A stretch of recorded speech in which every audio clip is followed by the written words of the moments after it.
Olá, amigos, tudo bem? Como é que vocês estão? Vamos para a nossa aula de hoje? Tem uma surpresa para hoje. Mas lembrando, precisamos daqueles cuidados diários. Você precisa sair?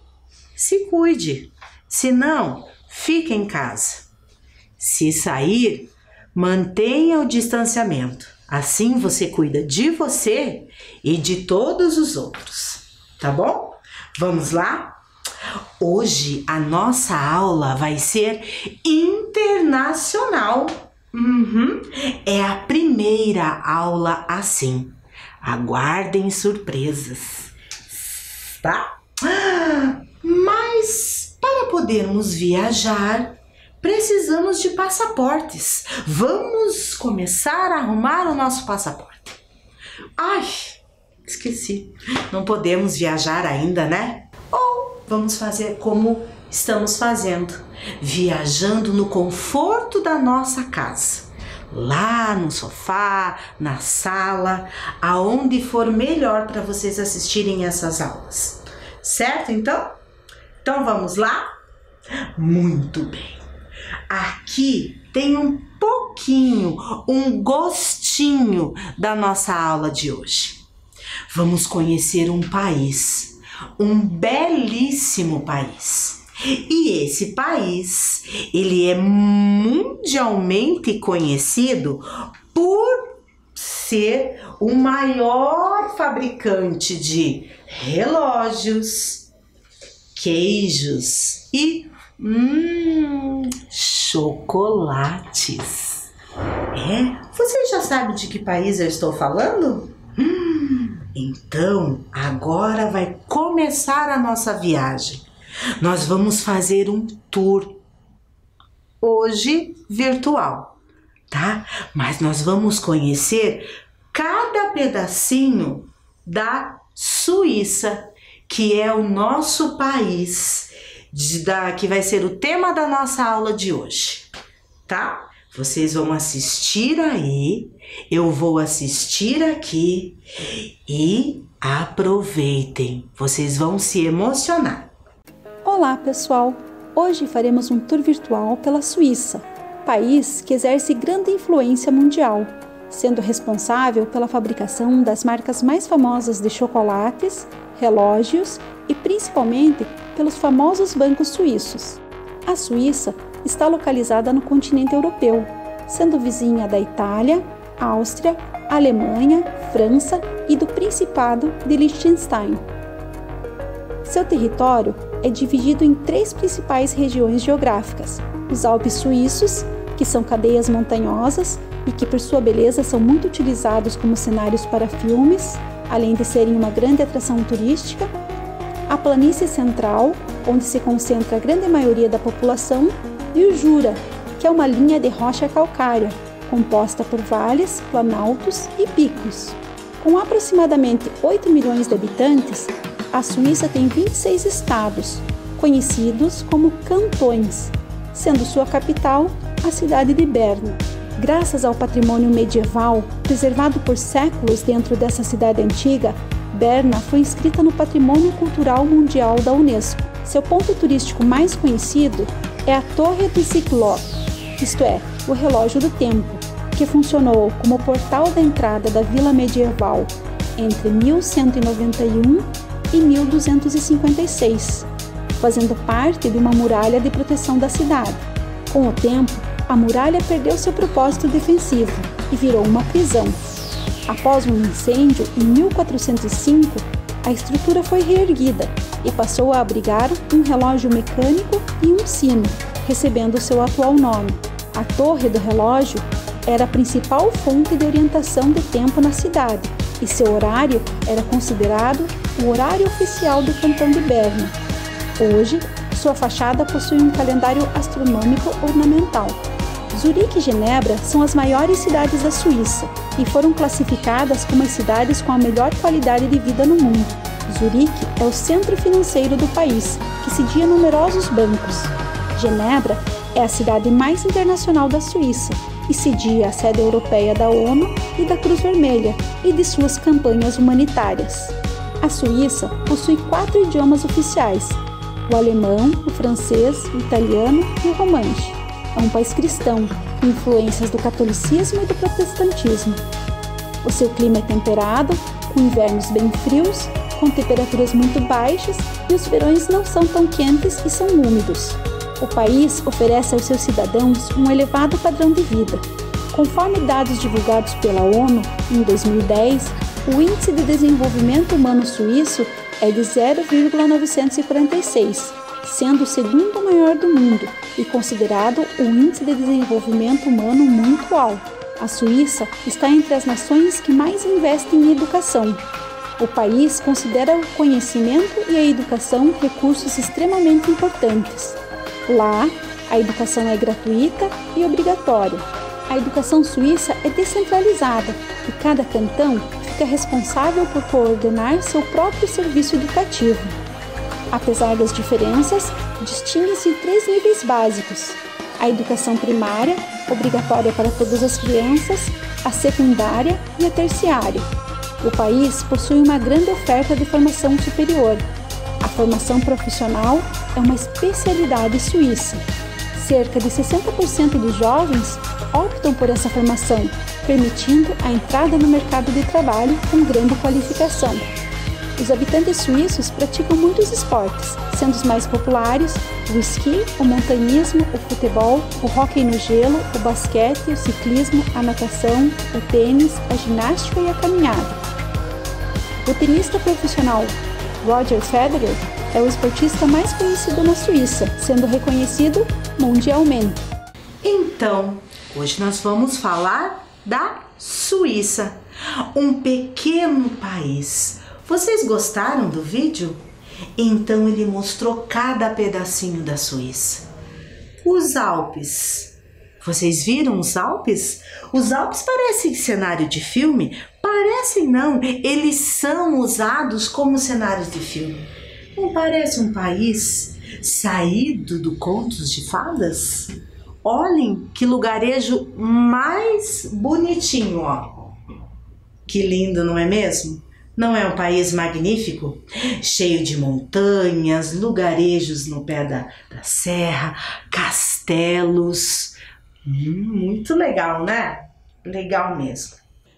Vamos assistir agora um vídeo onde a cônsul honorária da Suíça no Paraná fala um pouquinho sobre o seu país e também a campanha referente ao Dia Nacional da Suíça, 1º de agosto. Olá, meu nome é Manuela Merck, sou cônsul honorária da Suíça aqui no Paraná. Eu fico muito feliz em poder compartilhar algumas informações com vocês. Agradeço imensamente à Secretaria de Educação por ter escolhido a Suíça e a imigração suíça como tema para hoje.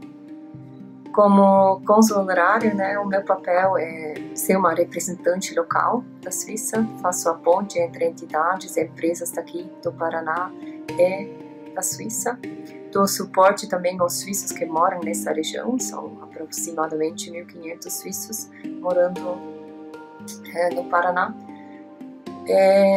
Esclareço também muitas dúvidas de brasileiros querendo viajar para a Suíça, vistos, etc.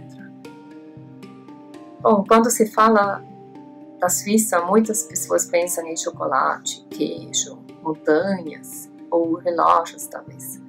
Mas isso são os clichês, parecido ao samba e futebol. Não é que os suíços não gostam de chocolate, nós comemos bastante. Entre 10 e 12 quilos por pessoa por ano.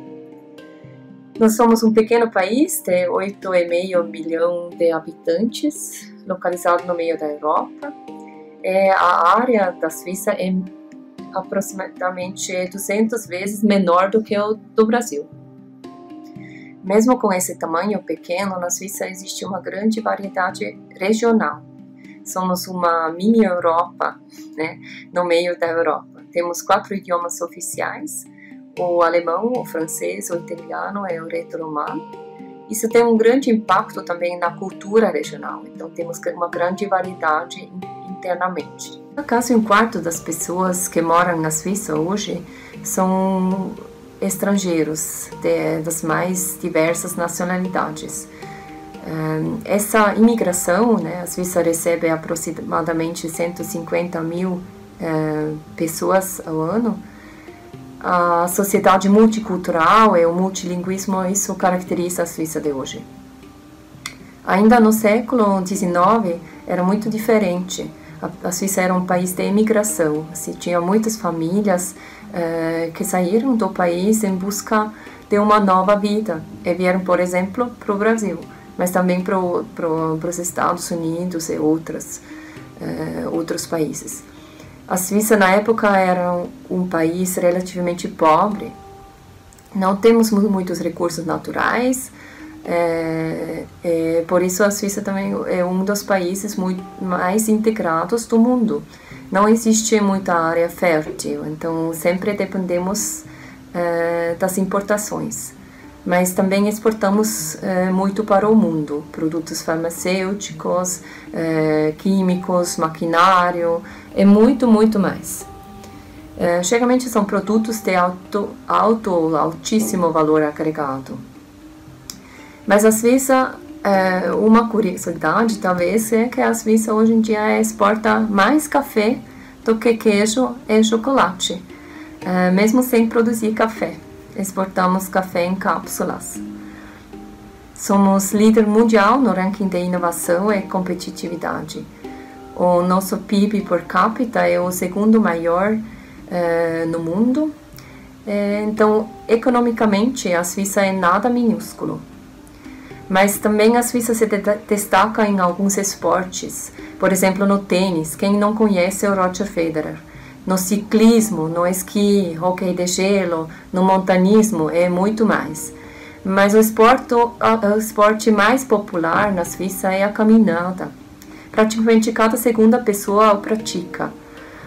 Nesse ano deve chegar um novo recorde na popularidade, pois com a pandemia os suíços não viajam, né, ou viajam menos e aproveitam o que está por perto. Desejo que isso seja possível logo aqui também.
Vocês gostaram do vídeo?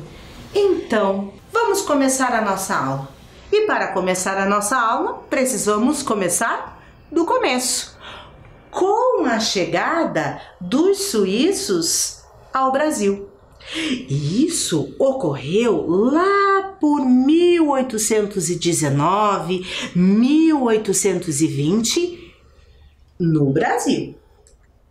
Eles embarcaram em 1819, lá no cantão de Freiburg. Lá na Suíça, lembrando que estava lá no vídeo, os cantões são denominados os estados como nós chamamos aqui. Então lá não chamam de estados, chamam de cantões. Então, o cantão que saiu, o primeiro navio para o Brasil foi de Freiburg. E eles chegaram aqui no Rio de Janeiro. E a cidade, agora denominada Nova Friburgo, foi o local onde eles se instalaram, a primeira instalação deles. Aqui nós temos uma imagem dos primeiros colonos na hoje chamada Nova Friburgo, uma homenagem ao cantão da onde vieram os primeiros. Aqui eles se instalaram. E esse navio foi um dos últimos que chegou lá nos meados de 1820. Foi uma travessia muito difícil até chegar nesse lugarejo que hoje é a Nova Friburgo, no Rio de Janeiro.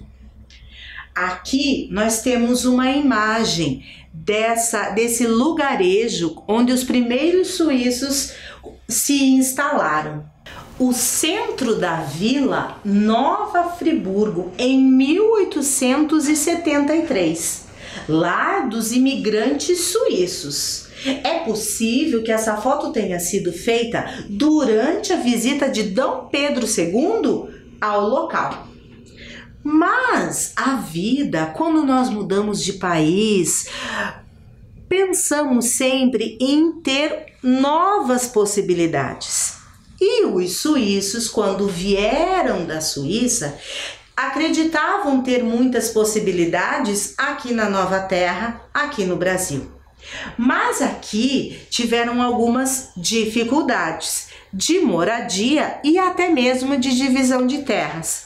Com isso, eles começaram a mudar, a se mudar, a conquistar outros espaços. Até que no final do século XIX chegaram aqui no Paraná, mais precisamente em Superagui, ali no nosso litoral. Sim, aqui nós temos a imagem de um terreiro de café da fazenda de Ibicaba, destacando-se a Casa de Máquinas, em 1904, situada em Superagui, no Paraná, acervo da família Levi Carlota. Mas aqui eles prosperaram. Sim, teve até 150 casas nessa região aqui do Superagui. Com isso, passou o tempo, eles subiram a serra e chegaram no final do século XIX em Curitiba. Muito bem. Esses suíços começaram a se reunir para conversar, para trocar ideias, para se reunir, e eles começaram todo esse movimento em uma panificadora, aqui em Curitiba já, isso mesmo. E pensaram nessas reuniões até que assinaram um documento com a fundação da Sociedade Beneficente Helvétia. Isso mesmo, aqui foi a construção dessa sociedade. Mas por que essa sociedade? Eu vou contar tudinho para vocês. Aqui é ao começo da construção. Essa sociedade, ela ajudou muito os suíços, os primeiros suíços, quando começaram a chegar aqui em Curitiba. A ajuda era até mesmo financeira, remédio para os doentes, informações para onde eles poderiam ir, até mesmo pouso, porque muitas vezes chegavam e não tinham para onde ir. Então, essa sociedade, quando ela foi fundada, ela tinha essa finalidade, a de ajudar os suíços que chegavam na Terra Nova em busca de novas oportunidades, porque nessa época, lá na Suíça, estava um pouco difícil. Então eles começaram a vir, para outros países, e muitos vieram aqui para Curitiba. Aqui é a construção, tá bem rústico, Então aqui é o início da construção da sociedade. Aqui ela já está pronta. E olhem que imagem, isso daqui é meados de 1940, 1950. E olhem quantas pessoas estavam lá. Suíços se reunindo, falando, né, das suas vidas, né? Olhem ali que legal. E essa sociedade, ela está aqui até hoje. Aqui nós temos uma imagem de alguns suíços lá na sociedade. Que legal, né? Velhos, novos, crianças. Aqui já nos tempos atuais. Essa sociedade, ela está até hoje para reunir os suíços, para que nunca se percam as suas origens. Aqui nós temos um casal, né, com roupa típica, e aqui é uma decoração para um evento lá na sociedade. Lá acontece jantares, almoço, comemorações com os sócios da sociedade. Aqui tudo arrumadinho, nossa, é muito lindo lá. E aqui a fachada atual dela, muito diferente daquela que eu mostrei para vocês, né? Lá em 1940 e 1950. Ela está ali na Ubaldino do Amaral. Vocês conhecem? Muitas vezes nós passamos por esses locais e nem sabemos o que ele significa. Então a gente tem que começar a olhar a cidade com outros olhos. Aqui a gente pode passar desapercebido, certo? Agora eu vou mostrar para vocês uma entrevista que eu fiz com o atual presidente. Ele vai nos contar toda a história dele e de quem ele é neto. Prestem bastante atenção. Ele vai contar um pouquinho mais da sociedade, como foi no começo e como é agora, tá? Assistam aí, ele é bem curtinho e eu já volto. Olá, queridos estudantes, tudo bem com vocês? Então, se vocês notaram, nós estamos fora lá do nosso estúdio de gravação, fora da nossa sala de aula hoje. Porém, estamos aqui seguindo todas as orientações necessárias para esse momento. Em continuidade à nossa aula sobre a Suíça, eu estou aqui com o presidente da Sociedade Beneficente Helvétia, senhor Ricardo Siegel. Vocês devem estar se perguntando o que tem a ver a Sociedade Helvétia com a Suíça. O que será que tem a ver? O que elas têm em comum? E o que nós vamos descobrir? Vamos lá? É uma satisfação tê-lo aqui na nossa aula, né? Nossos estudantes também, né? Então, assim, porém, antes, a gente precisa conhecer. Precisamos saber um pouquinho da sua história, tá? Eu gostaria que você contasse para os nossos estudantes. Ok. Bom, primeiramente agradeço a oportunidade de poder falar um pouco, né, da Sociedade Helvétia. Meu nome é Ricardo Siegel, eu sou de Curitiba, nasci em Curitiba, brasileiro, tenho 40 anos e minha conexão com a sociedade é porque a minha família, né, é bastante ligada, nós somos descendentes de suíços. E meu bisavô, no ano de 1915, foi um dos fundadores da sociedade. Ele veio da Suíça para o Brasil, chegou primeiramente em São Paulo, né, e acabou vindo a Curitiba. Aqui ele formou a família dele e decidiu com outros, né, que residiam na cidade na época, de formarem a Sociedade Beneficente Helvétia. Essa sociedade ela tinha como um propósito de receber imigrantes suíços que na época vinham o Brasil, né, buscando novas oportunidades, porque na época justamente a Suíça era um país bastante pobre, e ele acabou fundando a sociedade para receber esse pessoal que vinha para cá e não tinha muitos rumos aonde se alocarem, né? E durante todos esses anos da existência da Sociedade Helvétia, ela sempre foi como referência no apoio ao imigrante.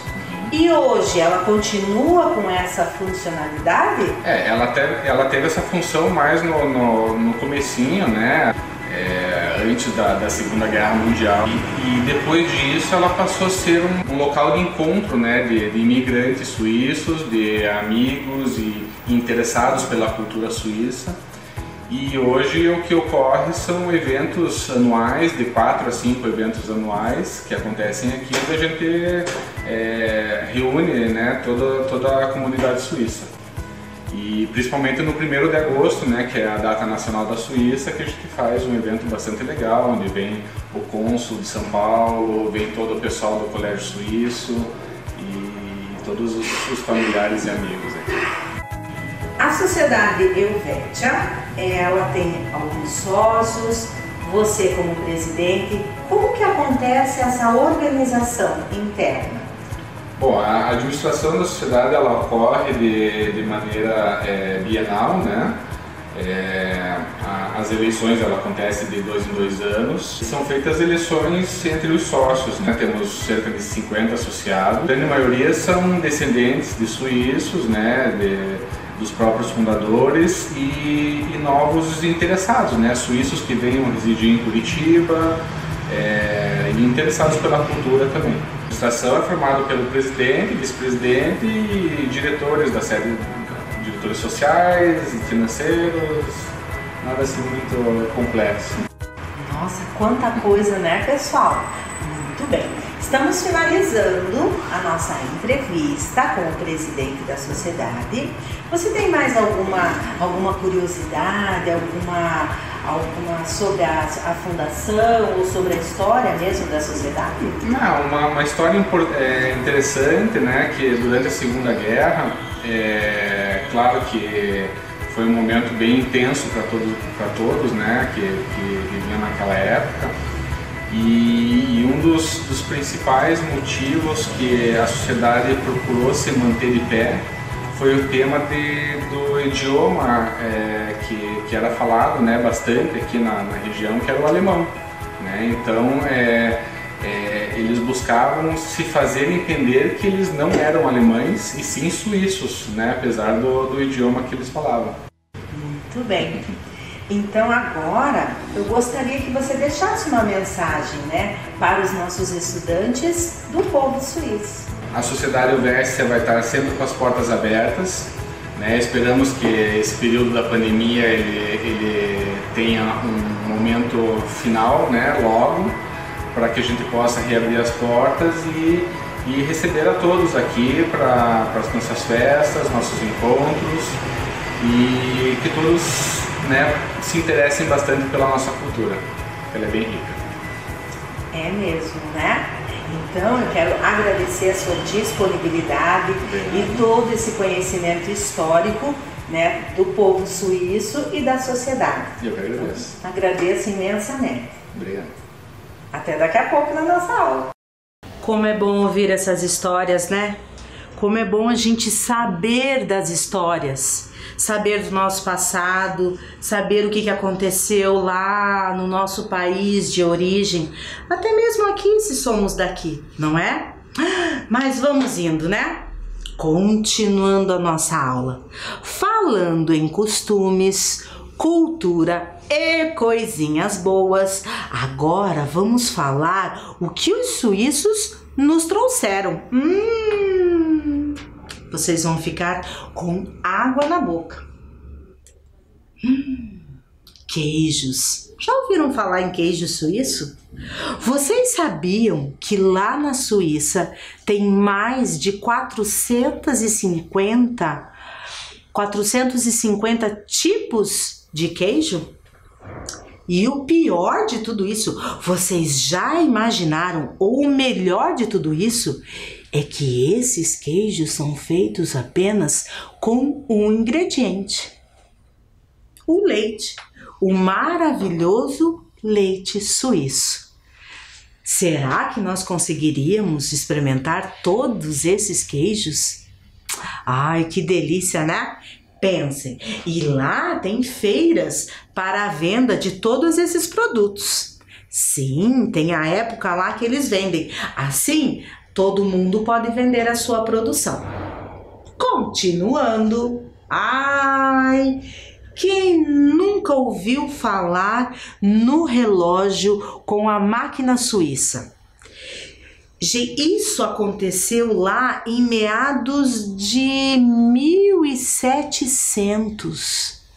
Eles já tinham essa tecnologia, tradição, design e qualidade nos seus produtos. Então, eles são muito bons no que eles fazem. É uma tradição essa produção. Então, a relojoaria, ela teve início em Genebra. Isso mesmo, eles são instrumentos de medida de tempo ultra complicados. Olhem, minucioso trabalho com pinça, e lá é uma máquina de produção de relógios. Muito bem, e tem uma marca muito famosa, o Rolex. Custa o verdadeiro milhões de reais, devido à sua complexidade, né? E tradição também. Certo? Legal, né? Muito legal. Ah, e aqui os relógios Cucos. Eu só vi até agora em desenho e filmes.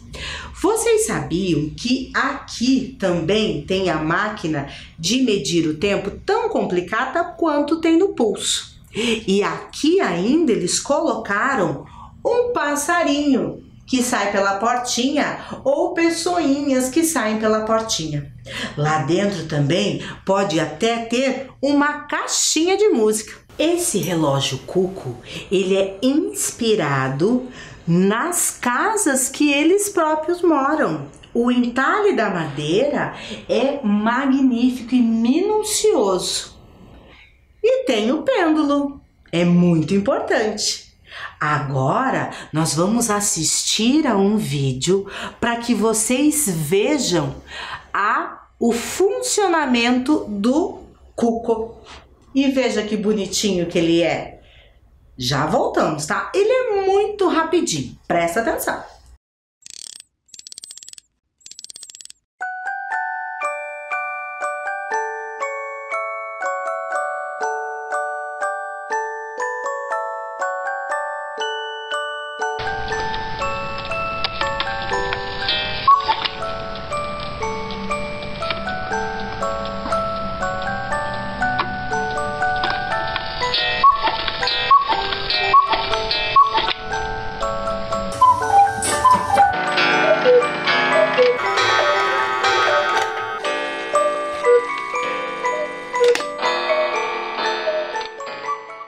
E o que vocês acharam? Vocês já pensaram que tudo isso foi fabricado em meados de 1700, 1800? Pense, olhem a tecnologia desse mecanismo todo. E agora eu vou mostrar para vocês outro mecanismo, o da caixinha de música. Tá meio esquecido. Tem uns que nem conhecem ainda, mas quando eu era pequena, não muito tempo atrás, bem pouco tempo atrás, isso daqui era um mimo que toda menina tinha, porque era maravilhoso. Eu vou mostrar para vocês agora o funcionamento da caixinha de música. Antes, essa caixinha de música ia dentro do relógio, mas eles colocaram ela para fora com uma delicadeza incrível. E olha a tecnologia usada, apenas com um cilindro e algumas espátulas de aço, de ferro. Vejam lá, mais um vídeo bem curtinho, mas vocês vão ficar encantados com esse vídeo.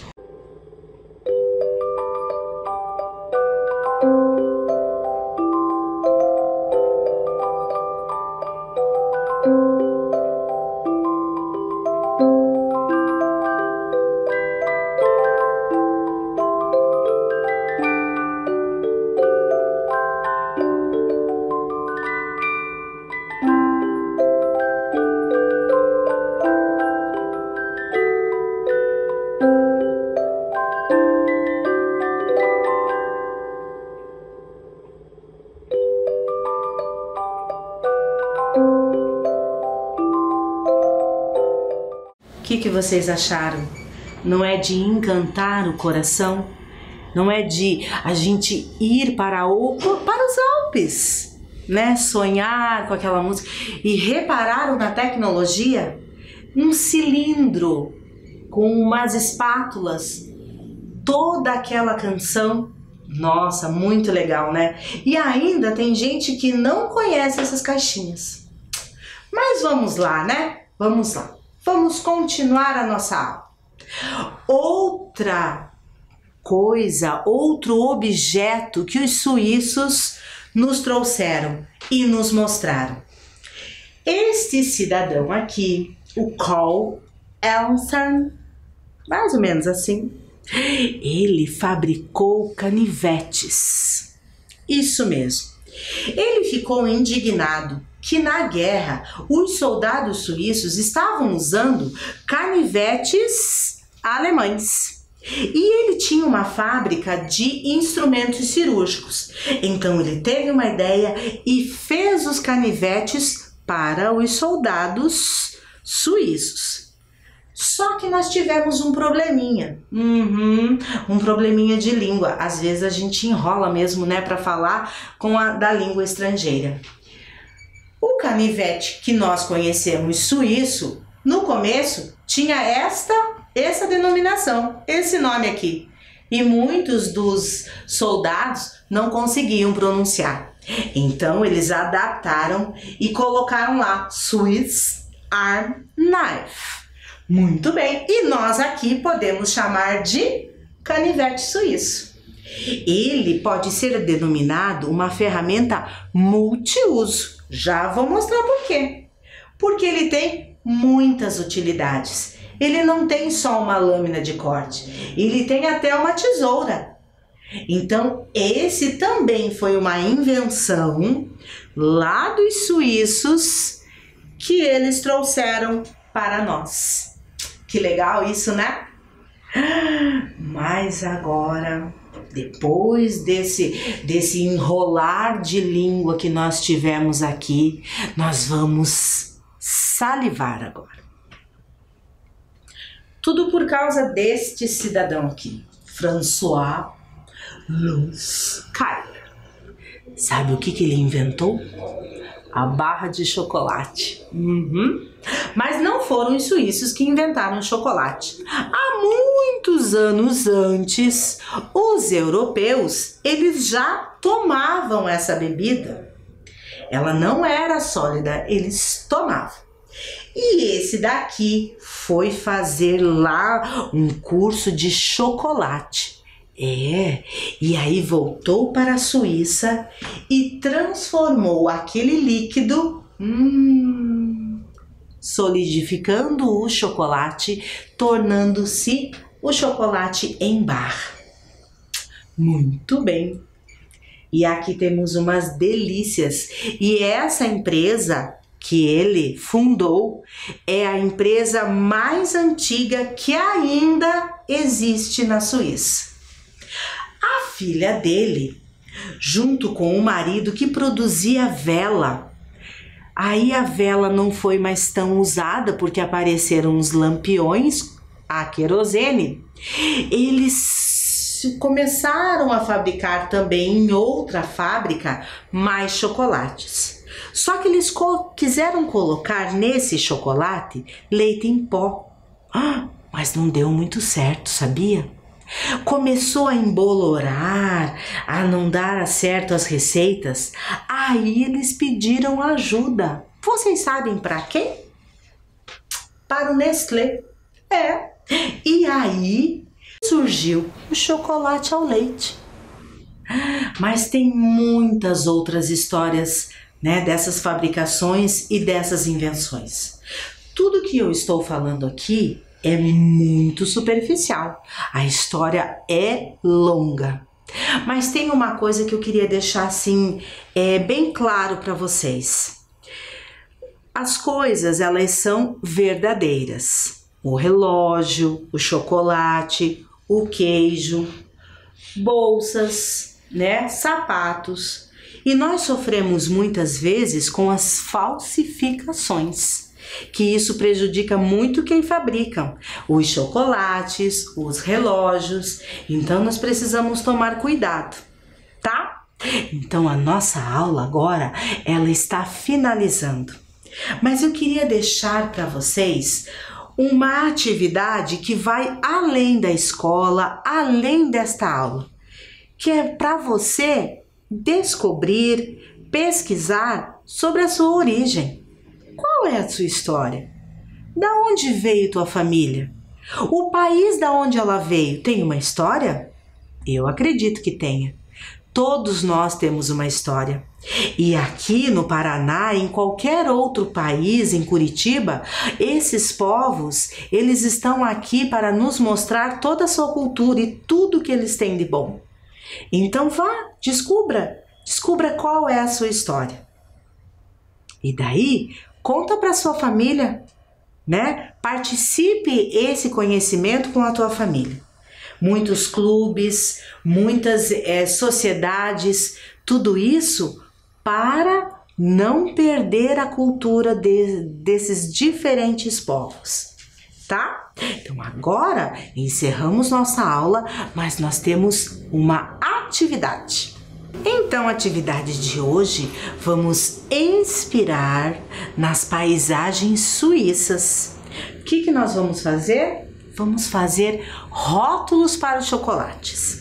Aqui eu vou mostrar para vocês uma inspiração. Aqui nesta embalagem tem os Alpes. Que legal, né? Ó, os Alpes e o nome do chocolate.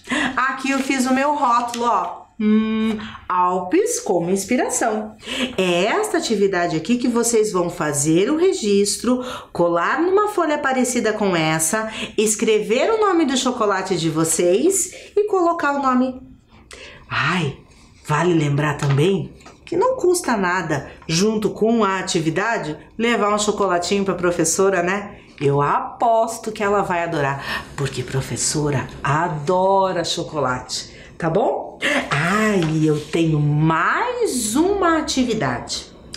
Essa atividade vocês podem fazer inspirados nas paisagens suíças, mas vocês podem usar para enfeitar a casa de vocês.